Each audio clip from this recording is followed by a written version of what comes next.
Welcome to the County Compass, Columbia County's guide to news, voices, and perspectives, hosted by County Manager Scott Johnson. This podcast is your behind-the-scenes look at what's happening in county government and across our community. We'll talk about the services, projects, and decisions that make Columbia County a great place to live. We're glad you're here. Thanks for listening to the County Compass. Now, here's Scott Johnson.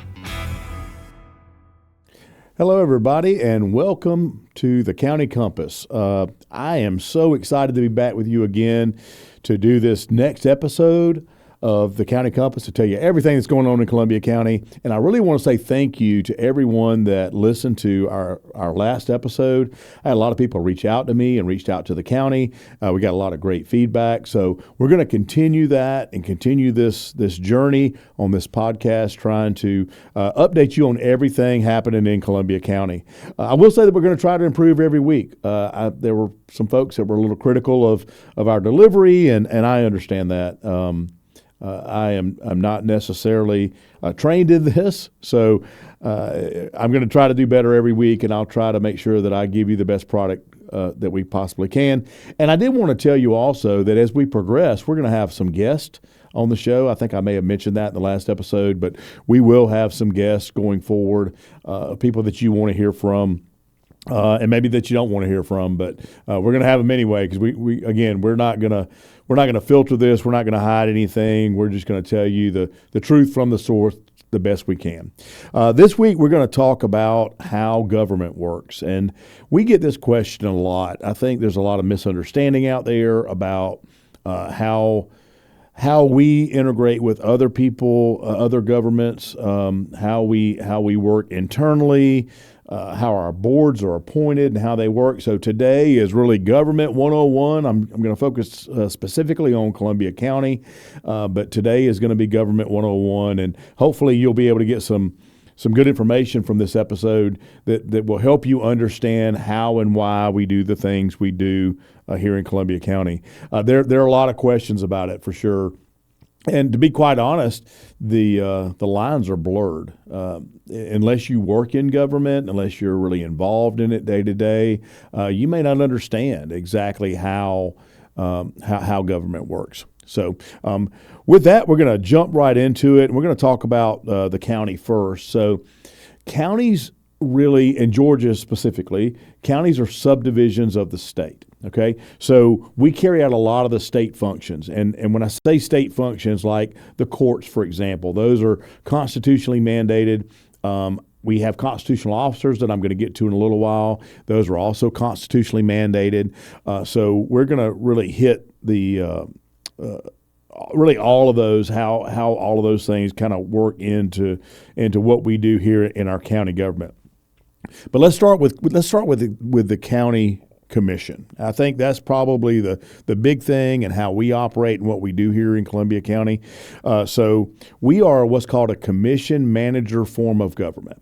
And the commission manager form of government essentially means that we have a board of commissions that oversees the activities of the county, but then we have a county manager that oversees the staff and carries out the day-to-day functions.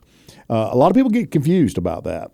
They really don't understand, the role of the commissioner. So we're going to really dive into that today and talk about that. So some of you that have recently moved here, they say, who is the mayor of Columbia County? Well, we don't have a mayor. And the reason we don't have a mayor is because we're not an incorporated city. Only incorporated cities have mayors. Columbia County has a commission, and we have a chairman of the commission that actually kind of serves as our mayor.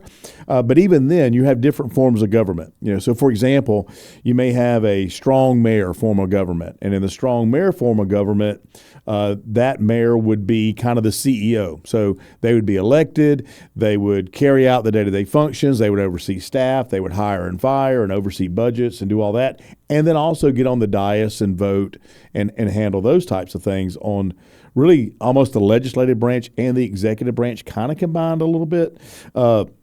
So that's kind of what they would do. But in Columbia County, we don't have that. We have 5 commissioners in Columbia County.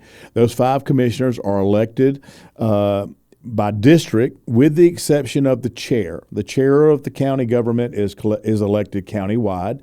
That race is actually coming up soon. One of our current commissioners has announced her intent. Allison Couch has announced her intent to run for countywide chair instead of representing just her district, which is currently District 4. There have been other people that have announced, I believe, that have announced in that race. But we're going to wait to qualifying because, again, on the staff side, we're not going to get into the politics of it. We're gonna wait until the announcements until the qualifying is done, and then we may talk more about that. But we have a countywide chair, and we have 4 other commissioners that are elected by their district.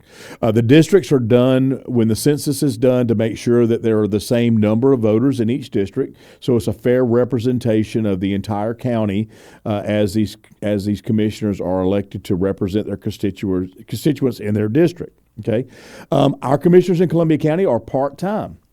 So once they get elected to this position, this is not their full-time job. All of our commissioners have other jobs. They're all professionals. They're business people. They're very accomplished in their own right. Our current chairman, Chairman Doug Duncan, is a president of a local company. We call his full-time job or his real job, but he spends tremendous amounts of time working with his constituents and helping do the things that we need to have done in Columbia County as well, and then overseeing our meetings and those types of things. But all of our commissioners are part-time, so I think it's important for you to know that. If you call the office, you may catch them in the office, but most likely you're not. You're probably going to have to leave a message for them, or you're going to have to send them an email. And then they'll get back to you because they are doing their full-time jobs. I will tell you that all of our current commissioners and commissioners in the past are extremely dedicated to their jobs. They take it very seriously. It's something that they feel like they've been called to do, and they work really, really, really hard to really give the constituents what they need and to represent them appropriately. So they're part-time. They're not in the office full time. We'll get to kind of how that works in just a minute with the county manager in just a few minutes. So they represent constituents, and they are a conduit for staff. So let's just say hypothetically you notice a pothole in the road, right? What do I do when I notice a pothole in the road? Do I need to call my commissioner? Do I need to call the staff? What do I need to do? Well, the answer is all of the above. I mean, you could reach out to your commissioner and try to get that done. Or get that taken care of. In Columbia County, we pride ourselves on efficiency. So I would dare to say that if you called our 311 line and reported a pothole on your way to work, it would be our goal to have the pothole repaired before you got home. So it would never even require you calling your commissioner or anything like that. So, but you can. But hopefully, you wouldn't have to. A lot of times people feel like they need to escalate things to their commissioner because they didn't get what they needed and they didn't get it in a timely manner. So they would escalate things. They would reach out to the commissioner and say, hey, so-and-so didn't get done in a timely manner and I need you to check on this. And then I will get a call from that commissioner asking me to check on that. And, of course, we'll then get the job done. So that's really what they are. They represent their constituents. They're a conduit between the citizens and the staff. And then probably the biggest thing that they do, their main purpose is to really set policy, budgets, millage rates, and then to provide oversight for the county government. So they work collectively. They vote collectively, and it takes 3 votes of the commission to be able to do anything in Columbia County. They are the ones that set policy. They are the ones that set vision. They are the ones that set our budget. I prepare the budget, but they set it. They amend it. They set it, and then once they set it, then we carry out the budget in the county. Right? They set the millage rate every year, so they set what your taxes are going to be. Those are all responsibilities of the county commissioners, and they are the ones, again, that provide oversight to everyone. So what else do they do? Again, they are the conduit. They are the face of the county. They're the ones that are going to be out in the community. Let's talk about the county manager. So I said we are a commission manager form of government. Our commissioners are part-time. They're in and out. They do all the things that I just described. But then the commissioners rely on a county manager to operate and run the day-to-day things. So In our case, I'm the county manager here in Columbia County. I've been in this role since 2011. Prior to that, I served as the deputy county manager here. So I've been in local government for a long time now. And I am the person that provides the oversight to the staff day to day and then carries out the functions that the Board of Commissioners give us to do. So it's my job to make sure that the policies are followed that the Board of Commissioners put out there. It's my job to make sure that if the Board of Commissioners vote for something, that we get it done. It's my job to make sure that the citizens are taken care of and that we are handling the day-to-day task and that we're doing all these things within the law. You'd be surprised at how many laws govern what we can and can't do. Last week I talked about, the county selling land and somebody accusing the county of selling land to one developer or whatever. Legally, we don't even have the ability to sell land that way. So we have lots and lots of laws that we have to follow. A lot of rules, a lot of regulations, and it requires a county manager to really understand those and to know those things to then have the rest of the staff, be able to fall in line and do those things. When I'm explaining this to maybe if I'm speaking to a civic group or maybe even to I go to a school to speak to the students.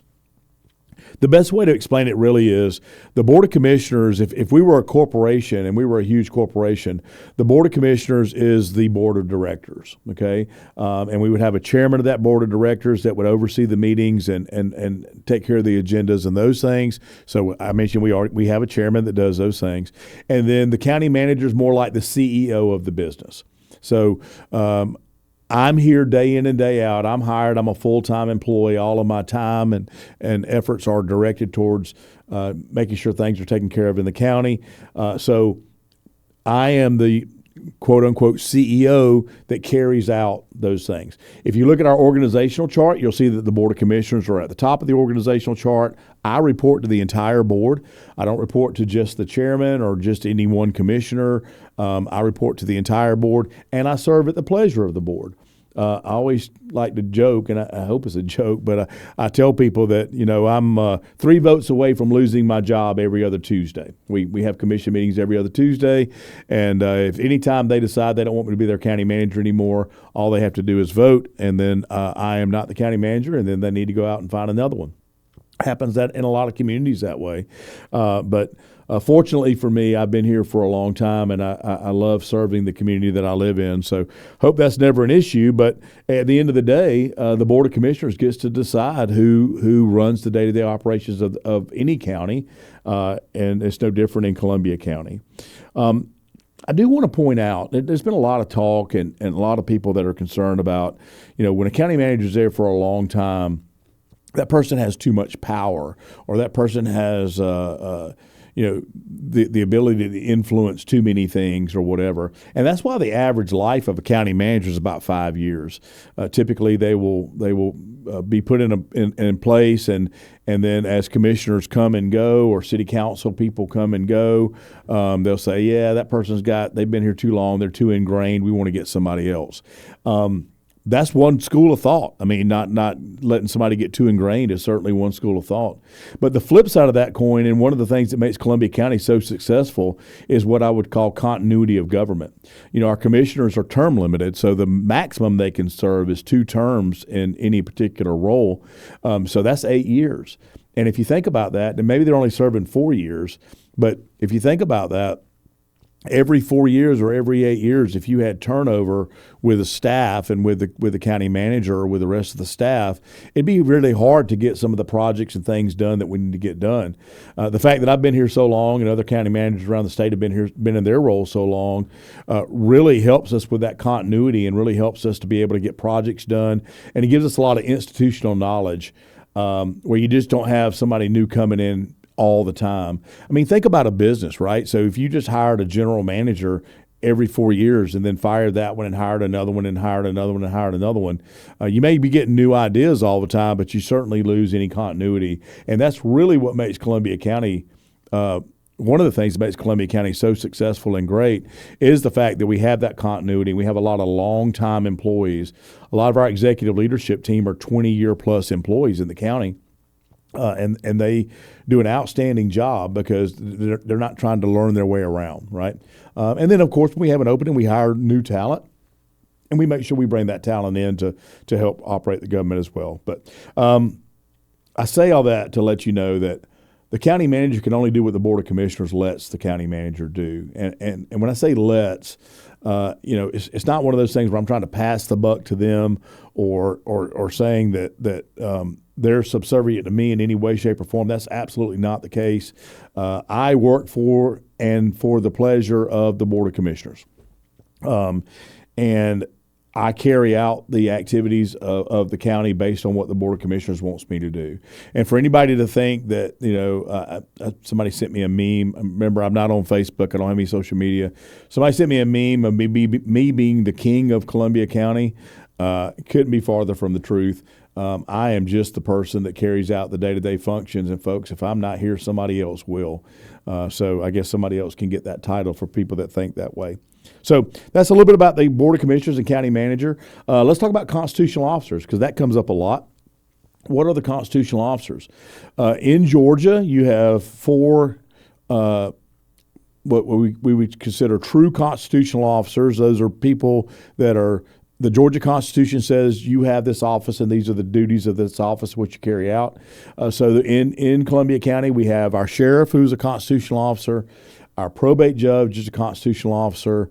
Our tax commissioner is a constitutional officer, and our clerk of court is a constitutional officer. All of those people that I just named are individually elected by the people. They operate, I'm going to say autonomous from the Board of Commissioners, but we're very fortunate in Columbia County that all of our constitutional officers work very closely with us. But basically, what our responsibility is as the Board of Commissioners and the county manager is we set the budget for the constitutional officers. They will come in and ask for a certain amount of money and a certain amount of funding. We will set the budget for them. And then once we've set that budget, they get to carry out their duties the way they see fit. Our constitutional officers are accountable to the people that elected them, just like the Board of Commissioners are. So sometimes people get confused and say, who's the sheriff's boss or who's the clerk of court's boss or the coroner. That's another elected official that is really quasi-constitutional, but our coroner is also an elected official. Who's the coroner's boss? These people are all accountable to the people that elected them, just like the Board of Commissioners are. So the county manager doesn't have the ability. I can't call the sheriff and tell him what to do. I can't direct the activities. He is responsible to the people that he serves and accountable to the voters that put him in office. Just like our probate court is, she is the same way. She is accountable to the people that put her in office. And then I talked about being a subdivision of the state. We have other elected officials like our district attorney, our Superior Court judges, again, elected officials. That our magistrate court judge is also an elected official. So those judicial functions are also elected officials. They're not specifically listed out in the Constitution, making them constitutional officers, but they are, again, accountable to the people. And our role is to make sure that we set a budget that gives them the ability to carry out the functions and make sure that they can do what they need to do for their constituents. But they don't answer to us. So I think that's an important thing to say to you to let you understand how that works. Let's talk a little bit about external boards and authorities. We do have external boards and authorities and then internal boards and authorities. I'm going to explain to you kind of the difference between those two. So kind of the external boards and authorities in Columbia County, that would be the Board of Elections, the Board of Tax Assessors, the Development Authority, and Convention and Visitors Bureau. Those are 4 examples of external boards and authorities.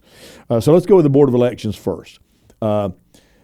I don't know that it would be right for the Board of Elections to report to the Board of Commissioners, because if that was the case, the sitting Board of Commissioners would have maybe too much influence. I'm not saying they would ever do this. They would ever compromise their integrity to say that they would try to influence an election in any way.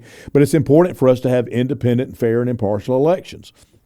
Even though the Board of Elections works with the county, and our executive director, Nancy Gay, who does an outstanding job as our elections director, even though she works for the county and her paycheck has a sailboat on it and is signed by our chairman and our vice chairman, she is a county employee. She reports to a board. And the board that she reports to, each board is set up differently. And in her case, you have a representative of the Republican Party, you have a representative of the Democratic Party, and then you have a third representative that is appointed to that board that makes up the board that oversees to make it, again, fair and impartial. Board of Tax Assessors. I've heard people say a lot, hey, you guys inflate our values artificially so you don't have to raise the millage rate. Again, couldn't be farther from the truth. Values are set based on state law, and they're based on the comps in your area and in your neighborhood. So whatever your property in your neighborhood's selling for, that's what the Board of Assessors are going to set your value for your home at. The fact that we've had rising values in Columbia County doesn't have anything to do with the Board of Commissioners telling the folks that work in the tax assessor's office. Morgan Awney is our chief appraiser. We don't tell him what to set the values at. I don't tell them. The Board of Commissioners doesn't tell them. We have a board. That board is appointed by the Board of Commissioners, but we don't attend their meetings. We don't get involved in their day-to-day activities. We don't tell them how to do their business, or I don't call every year and say, hey, we need X amount of money, so jack the values up. The fact that the values have gone up in Columbia County is really based on the fact that we live in one of the best places in the country, and people are continuing to move here, and supply and demand, and demand is going up, and supply is limited. Values are going up. So it's actually a good thing that we're having higher values in Columbia County, I think. And we're doing our best right now. We did drop a bill, and I'll maybe talk about this in a future episode, but we have worked with our local delegation. Representative Richardson has actually crafted a piece of legislation signed by all the rest of our representatives that is working its way through right now to completely do away with homestead taxes in Columbia County based on some additional revenues that we hope to see in the near future. So we work kind of the back channels that way to be able to provide those things and provide an ability to be able to do that. But we don't set values, and we don't ask them to go up on value, so we don't have to go up on the millage rate. That's just a misnomer. The Development Authority has been in the news a lot lately with the data centers and things that are going on. Again, Development Authority Board is appointed by the Board of Commissioners. They then collectively hire an executive director. In our case, that is Cheney Eldridge, who is our executive director of the Development Authority. She is doing an outstanding job of bringing industry to Columbia County. Working really, really hard, a lot of long hours, a lot of meetings, a lot of work to try to make sure that we diversify our tax base here in Columbia County. But again, she reports to the Board of Directors on the Development Authority Board. She does not report to me as a county manager or the Board of Commissioners, although we do work very closely together. Convention and Visitor Bureau is another one. Shelley Blackburn is our executive director of our CVB. Also does a great job of attracting visitors to Columbia County, but she works for a board that is appointed by the Board of Commissioners. We don't attend their meetings. We don't get involved in their activities. We do set their budget, but once we set that budget for them, we let them go out and carry out their activities and do their thing. And Shelley works very closely with her board to try to get guidance and direction as to how she should proceed. Few internal boards and authorities. People need to understand these as well. Planning Commission is one that we have. That's probably one of the big ones that you've seen a lot lately in the news because of some of the rezonings. All of our rezonings are required to go through a certain process by law. It starts with the Planning Commission. They are a recommending body. They are not the final say on most things. There's a few things they're final say on. But the Planning Commission works together to hear from the public, to have public hearings, to get recommendations from the staff, to then make a recommendation to the Board of Commissioners as to whether or not we should approve zoning on a particular item or not. So that is one of those. All those people are I would say volunteers. They're civilians. They're not elected. They don't hold that office because people put them in place. You can't vote them out of office. They are appointed. Each commissioner has a appointment to the Planning Commission. So that's the way that they're put in place. But they are citizens, just like many of you listening, that have decided to volunteer their time to come in and make the county a better place. And that goes for our other boards as well. So the Library Board, again, made up of citizens that are willing to serve. Animal Services Board, Recreation Board. We have lots of boards. Most of these are advisory in capacity, so they just advise us what to do and how to do things in Columbia County. I actually have a county manager advisory board. These are citizens that come in that I meet with monthly that give me feedback on things we could do better. And actually, this podcast is a result of my county manager advisory board saying, hey, Scott, it'd be a really good idea if you could communicate directly with the public better. So good things come out of these boards. These are citizens that care about their community and are willing to serve. Did want to touch on, while we have a little bit of time left, I know we're getting close on time, but I want to touch on just a couple of other things as to how things work with cities, for example. So in Columbia County, we only have two cities. We have the city of Harlem. We have the city of Grovetown. Evans is not a city. Appling is not a city. Winfield, Leah, Martinez, those are not cities. The only two cities we have are the cities of Harlem and city of Grovetown. To be a city, you have to have a charter. You have to be incorporated, and then you have to have a charter. And then you have to provide a number of essential services. In Georgia, the minimum number of services they have to provide is 3. Those have to be essential services. So, for example, it could be police, fire, and public works. Could be 3 essential services. City of Harlem and City of Grovetown both provide those services. So why? Why do we need them to provide those services if we're getting services from the county? Well, the answer is that cities provide what's called enhanced services. So the city, even though as a city resident you still have access to the sheriff to provide you law enforcement, the fact of the matter is the sheriff may have a deputy that serves a larger geographical area. So if you had a call, it may take us longer to get to you. Cities provide what's called enhanced services, so hopefully they can get to you much quicker. If you have an issue in the city of Harlem and you call the police department, hopefully an officer will be there much quicker than a deputy sheriff could that would be covering a much larger geographical area. Cities do set their own millage rate. They do have the ability to tax, so they do set their own millage rates and they do tax their citizens. And they are independent of the Board of Commissioners. They don't. Excuse me one second. For those of you that are watching, this is what happens when your county manager does not turn off his phone. It completely goes off the entire time he's recording his podcast. So I'm going to turn it off and get to that later. So those of you that saw that, you actually saw this is real and raw and it's all happening in real time. Forgot to turn it off. So going forward, I'll remind myself to do that because it's been driving me crazy. All right, sorry. Back to cities. It's real. This is real. This is real, folks. Real stuff, folks. So cities do levy their own millage rates. They do charge their citizens taxes, and city residents pay county taxes and city taxes. So there's always a question, why do I have to pay both? Because you're still getting the constitutional services of the county. You're still getting the court system. We still provide, roads and stuff like that outside the cities. But then the cities didn't provide those enhanced services inside the cities as well, and then they tax for that. Cities do have the ability to annex. So cities have the ability to grow larger. In Columbia County, we are largely unincorporated. About 85% of our county is what I would call unincorporated. That's your areas that I was saying earlier, Martinez, Evans, Appling, all unincorporated areas of the city, of the county rather. Those are all unincorporated areas of the county. But our 2 cities have the ability to annex to grow the size of their city.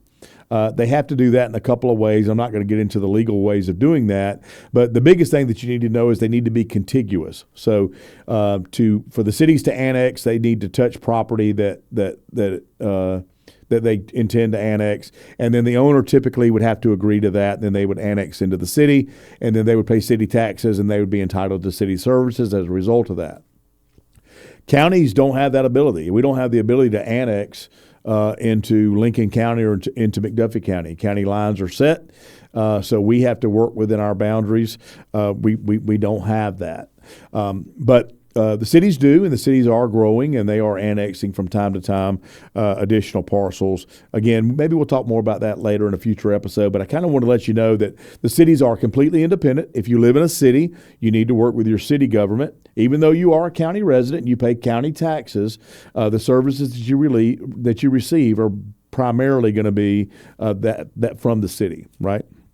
And then we have intergovernmental agreements and those types of things. So the cities don't need to have animal services, for example. They work with the county as a county taxpayer. You're paying for animal services, so we work with the cities to be able to provide that service. So the city doesn't have to duplicate every single service.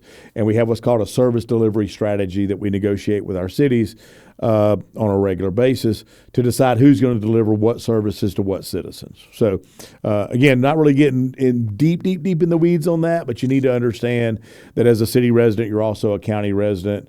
If you're a county resident, you don't live in a city, then obviously you're getting all your services from the county. Now, Columbia County is very unique because since we are so largely unincorporated, we kind of act like a big city. We provide a lot of services. We provide water and sewer. We provide roads and bridges. We provide law enforcement. We provide fire.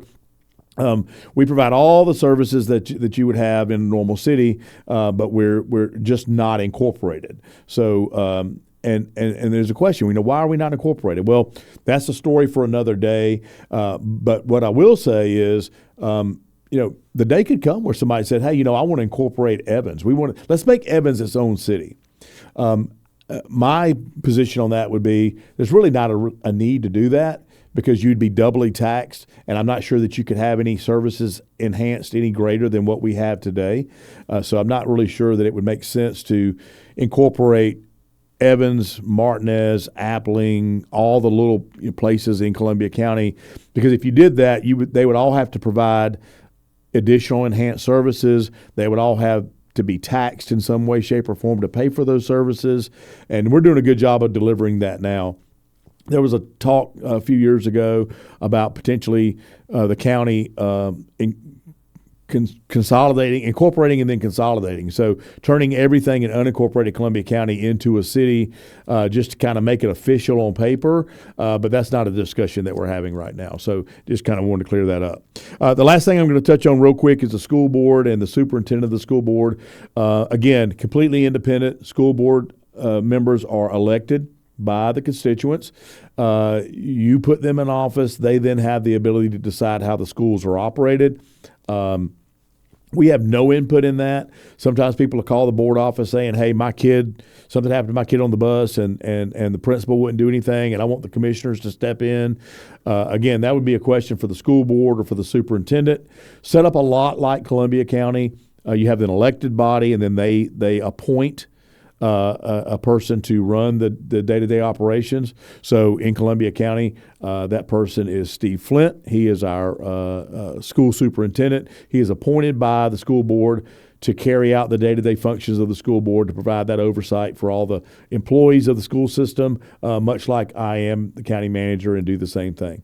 I didn't mention it, but the cities also do the same thing. You have the mayor and then the city councils, and then they have a city administrator or city manager that would run the day-to-day operations. So I think you're starting to see the flow and kind of understand how this works. You have elected officials, which are typically part-time elected officials, and then you hire full-time staff to carry out the functions. So just want to let you know the school system and the superintendent are independent of the Board of Commissioners, although we work very closely together.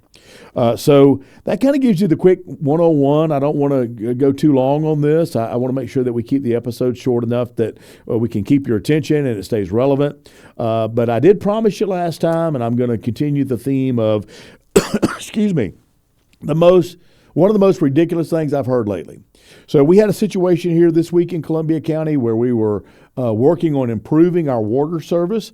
And as a result of that, even though we spent months trying to make sure that nobody had any interruptions, as luck would have it or not have it, we had an issue where we had a subdivision that was out of water for a period of time, and it was a result of us cleaning the lines. We've talked about the brown water in Columbia County, and the way to do that is called ice pigging. So we were pigging these lines and cleaning them, putting a sponge in the line to clean the line out. We thought everything was fine, but there was actually a valve in one line that was destroying the sponge that was being pushed through the line. Didn't realize that, but it caused us to lose water pressure and lose water service to a neighborhood. Okay, we did send out a HyperReach, and I'm going to talk about what HyperReach is. It's very important to you, but I want to stick to the most ridiculous thing that I've heard lately. And that most ridiculous thing I heard lately was we actually had somebody call in to say, I don't appreciate all the staff members getting off at 5 o'clock. 5 o'clock came and everybody went home, and I'm going to be without water overnight. Folks, couldn't be farther from the truth. We sent out all the resources we had. We had this issue about 1:30 or 2 o'clock in the afternoon. We sent crews out immediately to start working on this issue, and those crews continued to work into the night. And I think the water was restored sometime around 10 o'clock in the evening. So it took us 8 full hours to do that. Not only did we not knock off at 5 o'clock, they didn't stop to eat dinner. They didn't stop to take breaks. They worked diligently from the time they got there to the time they left to make sure that we restored the water as quickly as possible. Our public relations staff, they didn't quit at 5 o'clock either. They were constantly providing updates in the manner that we can provide updates. I mentioned HyperReach. If you have not signed up for HyperReach, y'all, it's super easy to do. Go to our website, scroll down to the bottom of the page. You'll see a tab that says Helpful Links. And right under that, the very first one is HyperReach.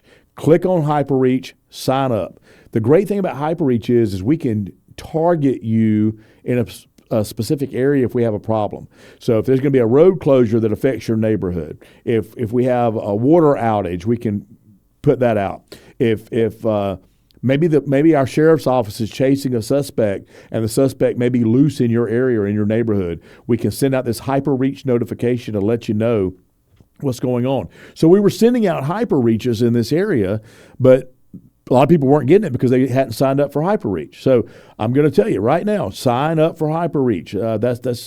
Do it as soon as you finish listening to this episode so we can notify you about things happening in Columbia County. But then we also use our social media. We were updating social media throughout the night, whether it was Facebook, we used Nextdoor, we used the Ring app. We are trying to get the information out any way we can. But for somebody to think that Columbia County is going to stop working because the 5 o'clock hour hit, again, most ridiculous thing that I've heard lately. We work around the clock, and we're going to make sure that we take care of our citizens regardless. So one more plug. Sign up for HyperReach. It's important that you do that.